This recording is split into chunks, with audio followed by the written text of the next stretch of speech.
চুলায় একটা প্যান বসিয়ে দিয়ে রান্নার তেল দিয়ে দিলাম, আর দুটো আলুকে আমি এভাবে টুকরো টুকরো করে নিয়েছি, লবণ দিয়ে দিলাম আর কিছু জর্দা রং দিয়ে দিলাম।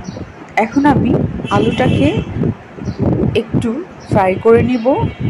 আমি চুলার হিটটা লো হিটে রেখে আলুটাকে 5 মিনিটের জন্য ফ্রাই করে নিব। তবে বলে রাখি, এই রঙটা অ্যাপ্লাই না করাই ভালো। আমি কালারের জন্য এই রঙটা অ্যাপ্লাই করেছি। এখানে আমি আবারও 1.5 কাপের মতো তেল দিয়ে দিলাম, পেঁয়াজ কুচি দিয়ে দিলাম 2 কাপের মতো। পেঁয়াজটাকে আমি সুন্দর করে লাল করে ভেজে নিব। চুলার হিটটা অবশ্যই লো হিটে রাখবেন। পেঁয়াজটা আমার লালচে করে ভাজা হয়ে গিয়েছে। এই পর্যায়ে আমি পেঁয়াজটাকে তুলে নিব। অর্ধেক পেঁয়াজ রেখে দিব আর অর্ধেক তুলে রাখবো। এই পেঁয়াজের মধ্যে আমি এখন চিকেনগুলোকে দিয়ে দিব। এখানে 1200 গ্রামের মতো চিকেন নিয়ে নিয়েছি। চিকেনগুলোকে আমি এটার মধ্যে একটু নেড়ে চেড়ে নিয়ে আমি এখানে অন্যান্য মশলাগুলোকে অ্যাপ্লাই করব। 2 টেবিল চামচ গার্লিক পেস্ট, 2 টেবিল চামচ আদা পেস্ট দিয়ে দিলাম, লবণ দিয়ে দিলাম আর টক দই দিয়ে দিলাম 1/4 কাপের মতো।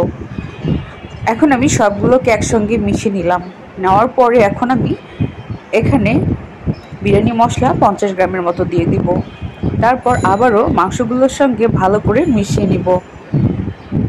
চুলার হিটটা কিন্তু অবশ্যই লো হিটে রাখতে হবে। আর দেখতেই পাচ্ছেন মাংসটা থেকে কিন্তু অতিরিক্ত জলটা বের হয়ে এসেছে। এই পর্যায়ে আমি ঢাকনা দিয়ে ঢেকে দিব। ঢাকনা তুলে নিলাম আর দেখেন জলটা অনেক বেশি বের হয়েছে। আর এর মধ্যে মাংস এবং আলুটাকে আমি সেদ্ধ করে ভালো করে কষিয়ে নেব। কিছুক্ষণ পর ঢাকনা দিয়ে ঢেকে দিব আর ঢাকনাটা তুলে নিব। এখন আমি এখানে টমেটো কুচি দিয়ে দিলাম আর কাঁচামরিচ কুচি দিয়ে দিলাম। 1.5 কাপের মতো টমেটো কুচি দিয়েছি। মাংস থেকে যেহেতু পানি বের হয়ে গিয়েছে, আলাদা করে পানি দেওয়ার কোনো দরকার নেই। আবার আমি ঢাকনাটা তুলে নিলাম। এই পর্যায়ে ভেজে রাখা আলুগুলোকে আমি মাংসের মধ্যে দিয়ে দিব। তারপর সবগুলোকে একসঙ্গে মিক্সড করে আমি ঢাকনা দিয়ে ঢেকে দেব। এখন ঢাকনাটা তুলে নিব আর মাংসের মধ্যে কিন্তু ঝোলগুলো ঢুকে যাবে আর মশলাগুলো ঢুকে যাবে।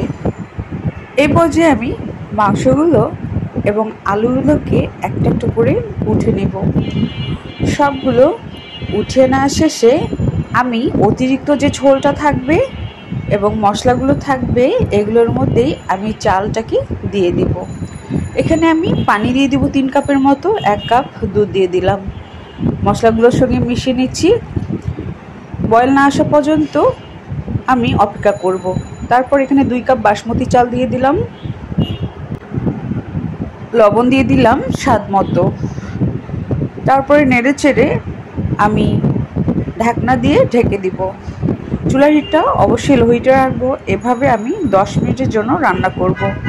10 মিনিট পরে ঢাকনাটা তুলে নিলাম আর চালটা কিন্তু সেদ্ধ হয়ে এসেছে আর ঝোলটাও কমে এসেছে। এই পর্যায়ে আমি মাংস এবং আলুগুলোকে দিয়ে দিব।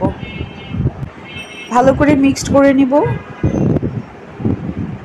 মিক্সড করা হয়ে গেলে আমি আলু বোখরাগুলো উপরে একটা একটা করে দিয়ে দিব। 6 থেকে 7টার মতো পেঁয়াজ বেরেস্তাগুলোকে উপরে দিয়ে দিব আর দিয়ে দিব 3 টেবিল চামচের মতো ঘি। তারপরে আমি ঢাকনা দিয়ে ঢেকে দিব। 10 মিনিট লো হিটে রান্না করব। 10 মিনিট পরে ঢাকনাটা তুলে নিলাম আর এখন আমি আবারও এগুলোকে উপর নিচ করে দিব। আমার রান্নাটা কিন্তু কমপ্লিট। এখন আমি নামিয়ে গরম গরম পরিবেশন করব।